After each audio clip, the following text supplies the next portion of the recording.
त्रिदलं त्रिगुणाकारं त्रिनेत्रं च त्रियायुधं त्रिजन्म पापसंहारं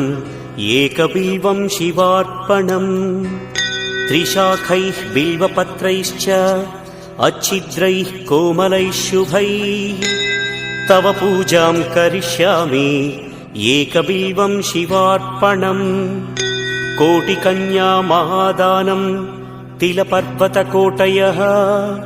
काञ्चनं शैलदानेन एकबिल्वं शिवार्पणम् काशीक्षेत्रनिवासं च कालभैरवदर्शनम् प्रयागे माधवं दृष्ट्वा एकबिल्वं शिवार्पणम् इन्दुवारे व्रतं स्थित्वा निराहारो महेश्वर नक्तं हौष्यामि देवेश